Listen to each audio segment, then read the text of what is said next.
इस video lecture में हम कंटिन्यूटी इक्वेशन और डिस्प्लेसमेंट करंट के बारे में पढ़ेंगे, लेकिन पहले हम कंटिन्यूटी करंट के बारे में पढ़ते हैं।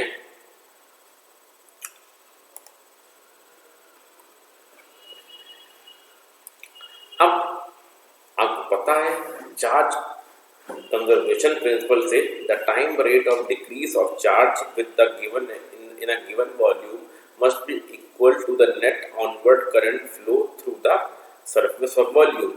जो भी करंट किसी भी सरफेस से बाहर निकल रही है due to the decrement of the charge, वो आपस में बराबर होने चाहिए। I out equal to J dot D S. यहाँ पे जे आपका सरफेस करंट डेंसिटी है, ठीक है, डीएस दिया हुआ है। यहाँ डी भी दिया होता है तो जे आपकी वॉल्यूम करंट डेंसिटी होती है और ये क्लोज सरफेस है, जैसा कि यहाँ की इंटीग्रेशन में आपको दिखाया गया, equal to minus D Q in upon D T. ये negative sign decrement of the charge with respect to time show कर रहा है। अब यहाँ पे Gauss law of divergence theorem का हमने अप्लाई किया, तब क्या होगा, J dot D S around the close surface integral equal to divergence of J taking through the volume. ये चीज हो गई।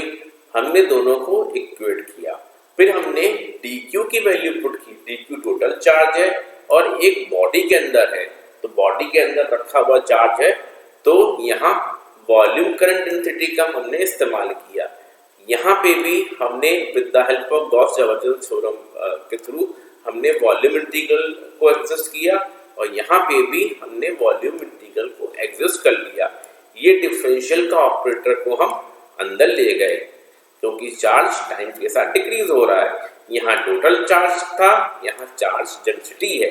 तब क्या होगा, volume integral of del dot J dot D V equal to minus volume integral of D rho V D T D V. हमने volume integral को यहाँ से दोनों की तरफ से हटा दिया, तब क्या हो गया, divergence of J equal to negative del rho V upon del T. कहीं कहीं ये आपका D rho V upon D T भी लिखा रहेगा, क्योंकि यहाँ आप डिफरेंशिएशन आप एक ही कांस्टेंट के अक्रॉस कर रहे हैं या एक ही पैरामीटर के अक्रॉस कर रहे हैं। आप ओडीई करिए या पीडीई करिए, दोनों का रिजल्टेंट एक ही आता है।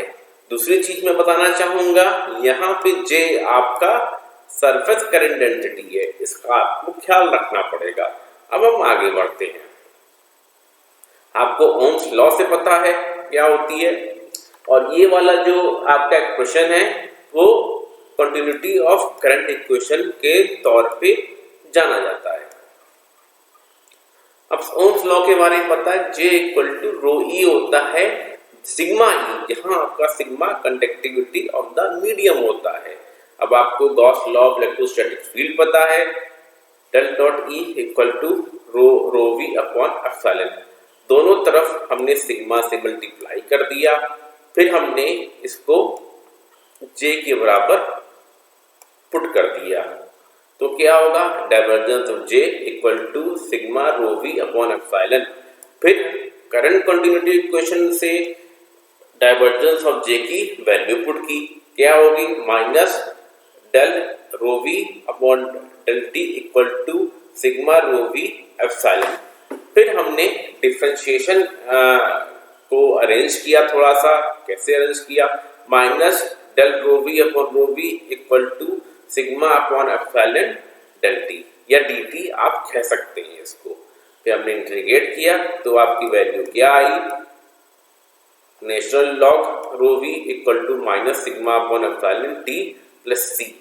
यहाँ पे हमने कांस्टेंट लॉग रो वीई को लिया है। ये रो वीई इनिशियल वैल्यू है, ठीक है। अगर हम इसको यहाँ ले आते हैं तो नेगेटिव साइन आएगा, नेगेटिव साइन को हटाने के लिए आप इसको नीचे की तरफ ले जाएंगे, तो क्या आएगा, ln rho V upon rho VE equal to minus sigma T upon epsilon. फिर हमने लॉग के टर्म को हटाया तो ये एक्सपोनेंशियल में चला गया, rho V upon rho V E equal to E X P minus T sigma upon epsilon.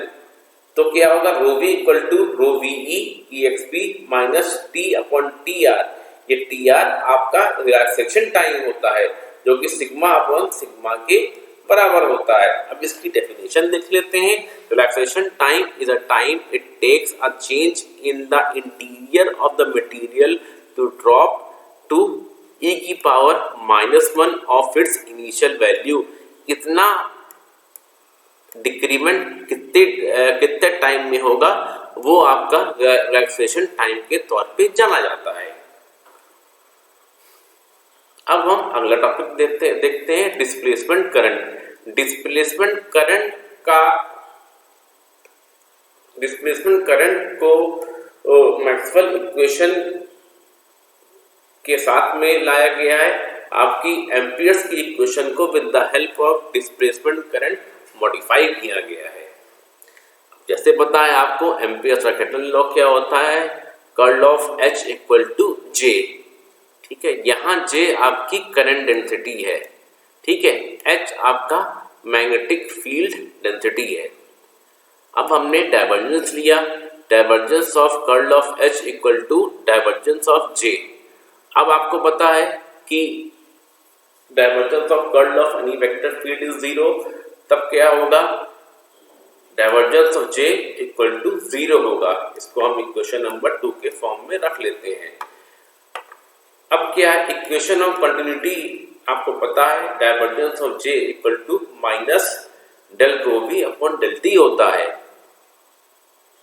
अब क्या है, इन दोनों को हमने दोनों इक्वेशन को साथ में रखा तो ये 0 के बराबर में हो जाएगा, लेकिन ये पॉसिबल नहीं है टाइम वेरिंग फील्ड के कारण। इस कारण से यहाँ पे एम्पियर की इक्वेशन में कुछ ना कुछ एक और टर्म भी एग्जिस्ट होना चाहिए। ये मैंने थ्योरेटिकली प्रूफ किया है, ठीक है, यहाँ पे लिखा गया है थ्योरेटिकली कैसे ये 0 नहीं होगा उसको प्रूफ करना है। ठीक है, curl of H equal to J plus N। अब हमें n को कैलकुलेट करना है। अब फर्दर मूव करेंगे, हमने डाइवर्जेंस फिर से लिया, तब क्या हुआ, 0 equal to divergence of J plus divergence of N। Okay, divergence of N equal to minus divergence of J।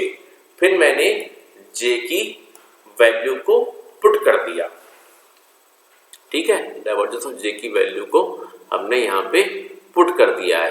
तो divergence of N equal to minus del T del upon del T divergence of D।